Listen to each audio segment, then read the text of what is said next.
Bueno, queridos patitos, vamos a abundar en una cosa que se comentó en la visita el pasado 18 de mayo en Santimamiño. Y es el hecho del nomadismo frente al sedentarismo, con las implicaciones que se supone proyectamos, por lo menos desde el presente, y no sabemos si estaban vinculadas, pero seguramente sí, a los valores de aquella gente. Podemos establecer vinculación con novelas, películas, conceptualizaciones de ciencia ficción, estableciendo esa relación con lo que no podemos decir en ese momento, pero con otras civilizaciones del más allá de nuestro sistema solar, para tratar de contar cosas que queremos hablar de nuestras propias civilizaciones, como el hecho de que los nómadas pudieran ser elementos insectoides que van de civilización en civilización, de pueblo en pueblo y de país en país, rapiñando cual fueran langostas, plaga de langostas. Y ahí tener un marco general de referencia en tanto en cuanto esta gente, los nómadas de la época cazadora recolectora, eh, dejaban sus cosas y por eso en los lugares donde pernoctaban y vivían pues teníamos los resultados, los residuos de, por ejemplo, el sílex, por ejemplo, en otros lugares la obsidiana respecto al instrumental, y solamente podían cargar con lo que podían llevar. Ese elemento nómada es el que sucedió antes de la transformación y la transmutación en el elemento sedentario, cuando los seres humanos se asentaron en un lugar para hacer agricultura, ganadería, pesca, y por tanto establecieron una relación con un lugar en concreto en donde establecieron formas más permanentes de residencia, y tal vez en ese momento empezó una cierta arquitectura. Sí se puede decir que se pueda tratar de ese nombre, pero el concepto está ahí. ¿Dónde estaría la labor profunda de identificar este elemento de nomadismo y sedentarismo? El elemento nomadista estaría vinculado en una configuración de equipo, eh, en donde es vital que cada cual cumpla con su tarea para la supervivencia del grupo. Y por tanto, es necesario una comunidad de intereses. Una comunidad de intereses en donde eh, no puede haber un yo, puede haber un nosotros. Nosotros vinculado a una supervivencia extrema en donde, como, eh, como dijéramos, es necesario unos trenes superiores e inferiores bien desarrollados, como si uno fuera un triatleta, para tener que afrontar desafíos vitales, y en donde no hay una progresión escolar, sino una participación desde muy joven en la vida comunitaria y en la labor de todos, siendo una proyección errónea el hecho de hacer una disquisición respecto a lo que empezó a ser funcional en la época de la revolución industrial, respecto a que el hombre iba a trabajar a la fábrica y la mujer se encargaba de los hijos, de la prole, y los hijos se formaban en parte para ir a la fábrica o, si tenían suerte, para otros menesteres. Y por tanto, una proyección hacia el pasado de lo que estaba viviendo en el siglo XIX en Europa, pues evidentemente es un error histórico y clásico, porque da un rol inferido a la mujer que no era el que tenía en la época prehistórica. Y evidentemente estos elementos transfiguran lo que es la percepción real de lo que realmente sucedió a través de unas gafas, unos prismas manipulados con nuestra versión del presente inferida en el pasado. Evidentemente, en ese grupo nómada, evidentemente necesitaban a todos los integrantes, eran muy pocos, ¿no? Como diría Churchill, nosotros los pocos, o era Enrique V en el discurso de la previa de Azincourt, aquel discurso que recuerdo, por ejemplo, a través de Kenneth Branagh en aquella película, Que luego, evidentemente, también tenemos a Danny DeVito, un poeta entre soldados, que también repitió aquel famoso discurso de Enrique V respecto a nosotros los pocos. Pues eran muy pocos, y la humanidad pudo haberse extinguido en aquellos momentos en donde ciertamente iban de un lugar a otro y no se preocupaban de los recursos porque eran hoy aquí y dentro de un tiempo pues nos moveremos y veremos para allí. Y por lo tanto no había ese apego ni al hecho del territorio, sino al clan. Había unos valores propios de aquella época, pero evidentemente se produce un tránsito, porque cuando la humanidad es posible poder ampliarla, pues evidentemente no se puede, sino grupos pequeños, ir trasladándose. Cuando son más, pues evidentemente es más plausible el poder quedarse, sobre todo con nuevas técnicas a través de la domesticación de animales, el inicio de la ganadería, el elemento de la plantación en euskera, que es muy bonito. En este caso tendríamos una polémica que ha durado muchos siglos respecto a el hecho de que supuestamente no hay una palabra para decir árbol, sino más hondo,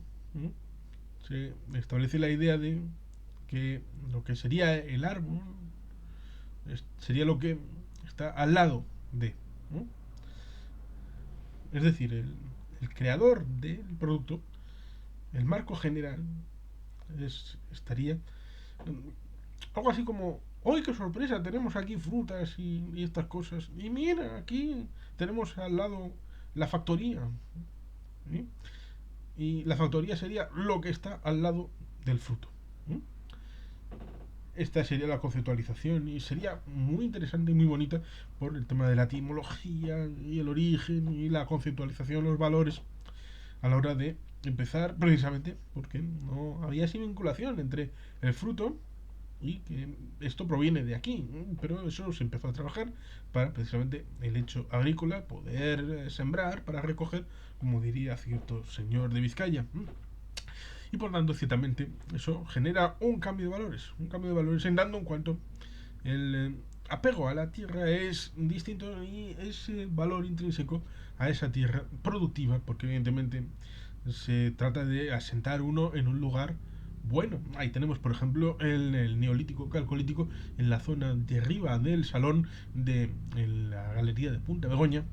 Pues vemos un asentamiento de hace miles de años en un lugar donde los Echevarrieta pusieron su hogar familiar. Es decir, que no había tanta diferencia conceptual en los que pusieron su lugar allí y los que después, siglos después, milenios después, pusieron también su casa en esa zona señera de Negurí. Y por tanto, ciertamente ahí se puede establecer la idea de que el ser humano tiene gustos, emociones, pasiones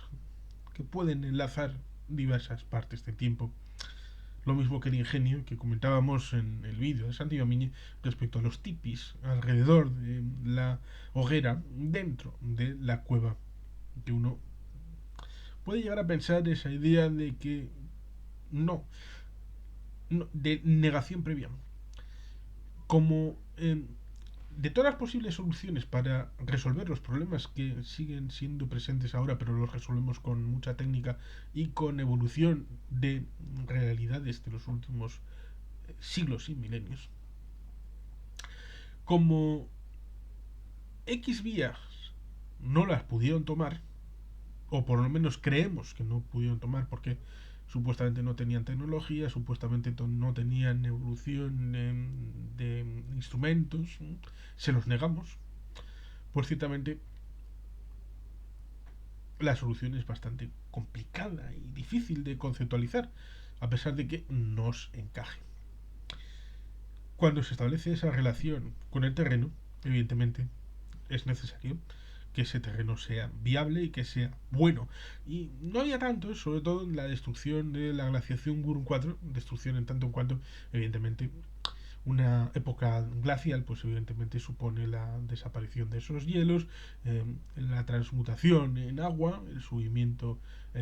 la incrementación del nivel de las aguas, destruyendo precisamente elementos, por ejemplo, la apertura del mar Mediterráneo, la destrucción de la presa natural que había en el estrecho de Gibraltar,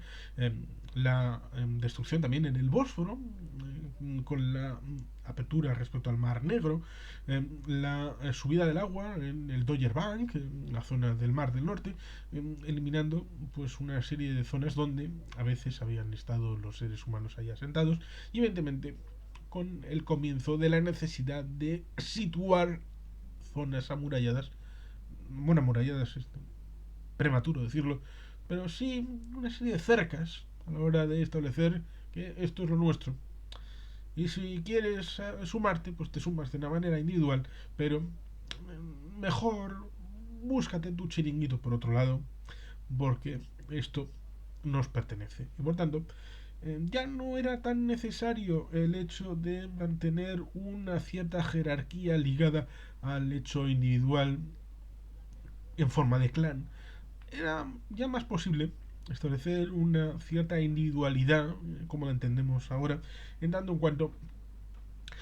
el cazador-recolector necesita de todas las horas del día y si puede ser alguna más para establecer todo lo que podía hacer. Costó que siquiera se pudiera establecer un marco general respecto a la pintura rupestre.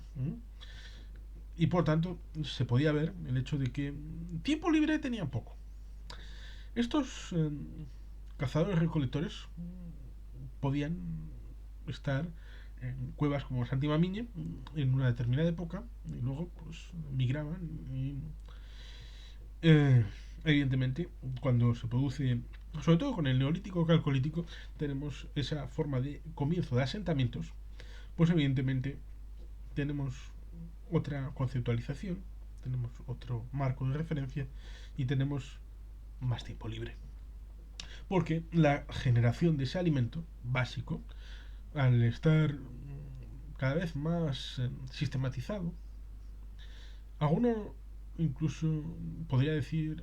industrializado, tecnificado.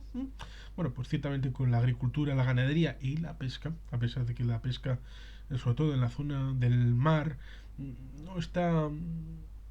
probada, pero no se puede negar plausiblemente,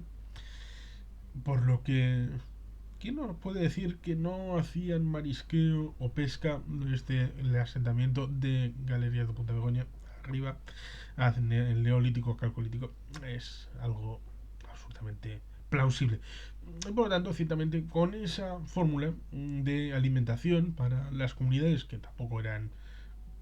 ni Bilbao ni Nueva York, pues evidentemente había la posibilidad de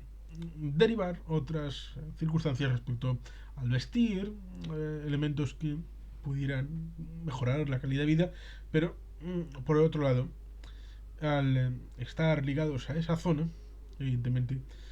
era más plausible el choque a través de la identidad de la tierra, los recursos, con ese otro que pudiera está plantándose el hecho de él cambiar el nomadismo por el sedentarismo y precisamente en esa tierra, y por lo tanto es plausible llegar a conflictos, a conflictividad con esa realidad en ese ámbito. Y por lo tanto, ciertamente, ahí tenemos un pensamiento respecto al yo frente a nosotros. Como decía en el título, el tema de los nómadas y los sedentarios. Una reflexión que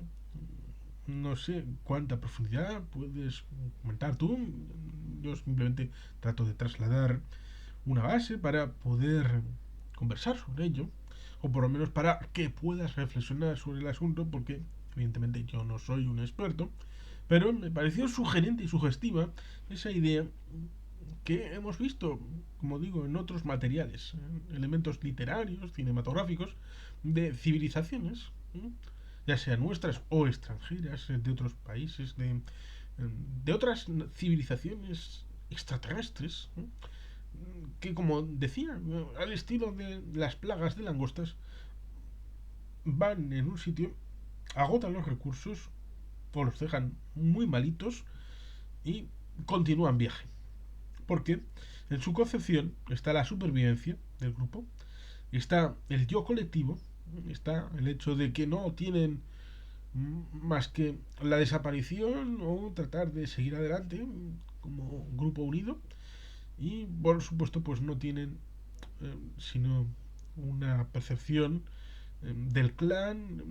pero sin asentarse en ningún lado, y por lo tanto van de en ese plan nómada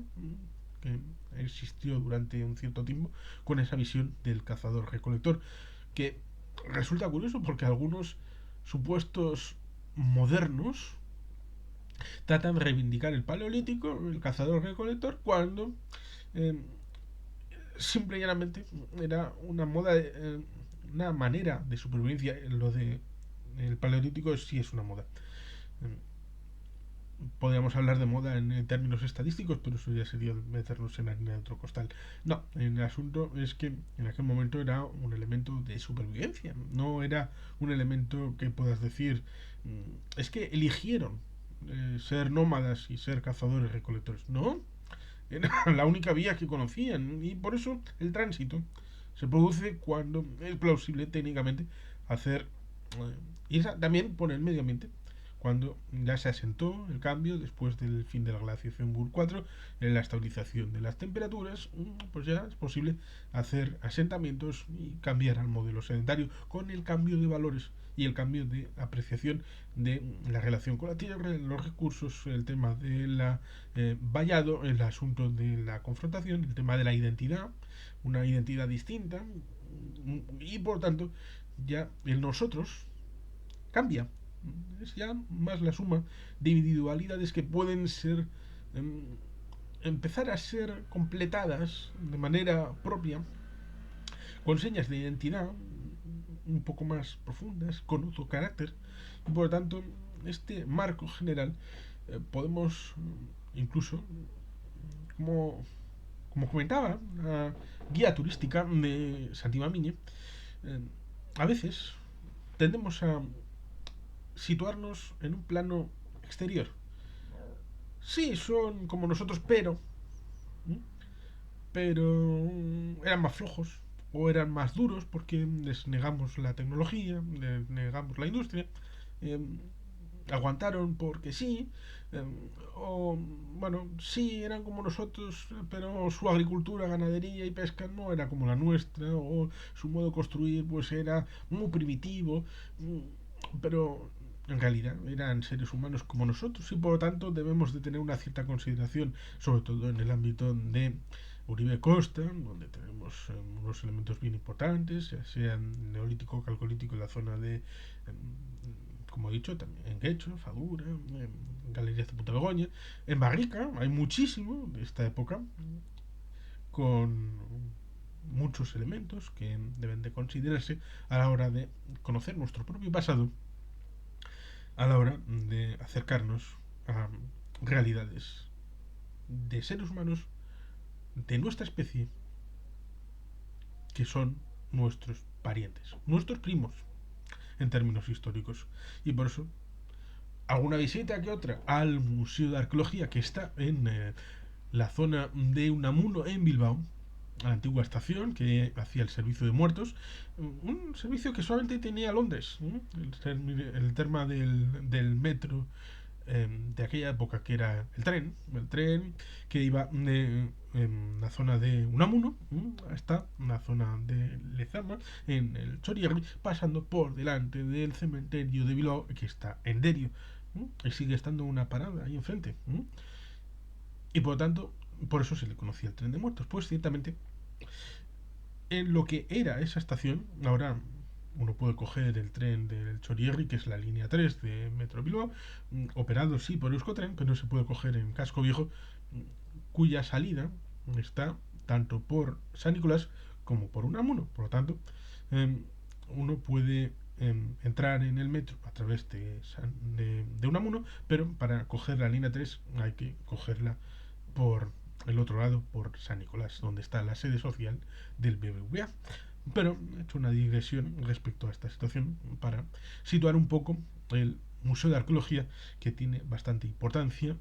y que recomiendo vivamente, sea el 18 de mayo o cualquier otro día, porque